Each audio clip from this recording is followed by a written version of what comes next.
आओ यार भी जाओ साजी गर्मी वाला तब और सर्दी है लेकिन सा 3190 रुपए ने दो जोड़े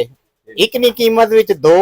ते इमरान क्लॉथ अनारकली बाजार जल्दी फायदा उठाओ पूरा देर ना हो जाए फिर दर्जी भी नहीं ना किन्ने बहुत बिग ऑफर है और ईद नी बड़ी ऑफर लाई भी असा 3190 ने सूट नाल एक सूट फ्री पता लगा बहुत जबरदस्त ऑफर है जी ते मैं सारे के ऐसा जरूर फायदा चाहो उस्ताजी हाँ जी उस्ताजी ऑफर तो फायदा उठाओ और कपड़ा तको कपड़ा अल्लाह ने बंदो पागला की नहीं 3190 ने दो जोड़े इमरान क्लॉथ वाले लाए हुए ओए यार महंगाई ना दौड़ है क्यों मरवाने तू मरवाना ना है भाइयों खर्चे ना कितनी बार तू मैं भाई जी मैं झूठ बोलना जी जी बिल्कुल जफरान पे सही आने पे जी ये बहुत बिग ऑफर है और ईद नी बड़ी ऑफर लाई भी असा 3190 ने सूट नाल एक सूट फ्री पता लगा अच्छा अच्छा एक मिनट कलर भी काफी सारे ने कम तो कम 14 तो 15 कलर अवेल ने और कपड़ा भी बहुत अच्छा ने तुसा की नाल चेक कराने हैं ओ एक मिनट जी तू सा दाग सोई बहुत अच्छा तू अठी जी है क्या कर रहे हो जी तू भी यहां जना पर सारे चेक करने डॉक्टर चेक ताजी ए अल्लाह खैर बिस्मिल्लाह रहमान ताजी बड़ा बार है जी जी बस ए बिल्कुल नरम है ताजी ये गर्मी वाला है वाशन वेयर है ताजी गर्मी वाला तब और सर्दी है लेकिन सा नाले गर्मी वाला नाले वाश में कोई आ गई ना गल सुनो ना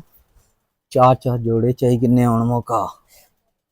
चार नाल 8 हो गया जणो ओए होए वो सेवा ये दोने पैसे तो ना ले दोने में जी ऐसे ही है जी यार कॉल करने ना तू कितने पैसे दे गया भाई और नहीं सुनने पे कुछ है फायदे उठाओ ये ऑफर रोज नहीं लगनियां ने ये सुनने पे कुछ है नसा जी नहीं नहीं उनका ने टूटी लाई अपनी गल पे बाड़े अच्छा ये दसो जी जितने देखने ले हैं जी सारे वास्ते ऑफर है जी ते इन्होंने रेफरेंस नाल भी इंशाल्लाह सोसा की प्यार मोहब्बत इंशाल्लाह और उस्ताद जी ए हो जैसी चलो सूटा नाल चाह पिला दे सा हैं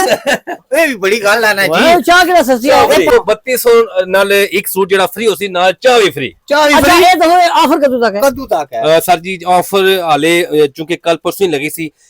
इंशाल्लाह 10 तो 15 दिन ऑफर अवेल है तुसा अच्छी कह इथों इंशाल्लाह ऑफर केड़ी ब्रांच है बड़े भी दसो ना इमरान क्लॉथ अनारकली बाजार गुजा खान जी इमरान क्लॉथ जो नाम है एतमाद का तैर साहब की दुकान है बहुत पुरानी नवीन भाई हो ना खान हो वो आज मुझे पता लगा सा ऐसा पास है ताजी इसे करो ना दो कल ओ एक तुसा छोड़ो ना ताजी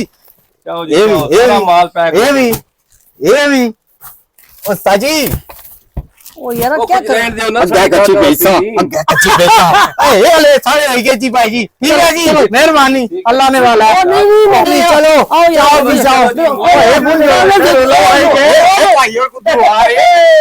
ओ भाई जी कौन ड्राइवर जुलिया ना जी ओ एक मिनट ज्यादा शहरी थे बड़ी शहरी थे मैंने दसे आप बड़े हजरत नहीं इस कमे ने ये जरा सा कर रहे हैं हां ओ भाई जी कौन पैसे ध्यान इतने हजरत को ना नहीं सब क्या हाल है अल्हम्दुलिल्लाह आसान था आखे तो नौ अच्छे लगे थे बस ये कि सारी आवाज भी मतलब दूर तक जानी है तुसा नी आवाज मिसे तक पहुंची ना तो मैं दौड़ना आया भाई जी ये सारे होई है मौके तू फायदा उठाया ना बहुत जबरदस्त ऑफर है जी ते मैं सारे के ऐसा जरूर फायदा चाहो और तुसा फायदा ही चाहिए कीता हुन मैं आखसा ट्रक 2-3 भराई तो बुक कराई देड़ो क्योंकि हुन पैसा ने रोले इंशाल्लाह जितना माल है सारा चाहिए करने ये गल क्योंकि अवाम की फायदा होना चाहिए ना ईद आई ना जी ईद भी आई ईद उठ के भाई जी महंगाई बहुत हुई ना कुर्बानी वाली ईद है लोगों ने वैसे ही मत मारी हां तो उसे भी तो बोला जी 16 रुपए जिन्ना लोगों ने खोके जड़े है ना मसमार होए ना ये उन वास्ते ऐसा नियत करके ऑफर लाई पर और ही फायदा उठाई किसान ना जी हां जी सारे जी मदरसे ने लोग और गरीब लोग सब फायदा चाहन जी अमीर गरीब सारे हस्ता है नाले पता क्या जी ये जरा इमरान क्लॉथ है ना इमरान क्लॉथ तुसा की पता तुसा इस शोभे नाल मुड़ सकते हो बहुत पुरानी दुकान है आज तैयार साहब ने अल्हम्दुलिल्लाह अल्लाह पाक ने बना पूरी तफसीर च ना है बाहर की छोड़ी दे आगे ना जो नाम है एतमाद का हां और इन्हें क्वालिटी वैरायटी उन्हें कोई समझौता नहीं होना अच्छा जी चाने वाले आखसा जनाब ये ऑफर जारी है 10 तो 15 दिहाड़े ऑफर इंशाल्लाह वेल है 15 मई तक 15 मई तक 3190 रुपए ने दो जोड़े एक नी कीमत विच दो ਤੇ ਇਮਰਾਨ ਕਲਾਤ ਅਨਾਰਕਲੀ ਬਾਜ਼ਾਰ ਜਲਦੀ फायदा उठाओ पूरा देर ना हो जाए फिर दर्जी भी नहीं ना किन्ने इस मारे जल्दी करो अच्छा ये देखो ये कहते सियाने निकले हाँ जी इन 15 तक ऑफर रखी 15 बाद दिहाड़ी थोड़े लोग दर्जी सीढ़ी नहीं देने हाँ जी। हां तो के कितने समझदार है चलो जी। बाद में फायदा हाँ कोई जी ये ने साड़े करो आओ, बोलो तो सब बिल बाकी बनाओ। गल्लां बातां बिल बनाओ। ओके जी अल्लाह हाफिज बिल बनाओ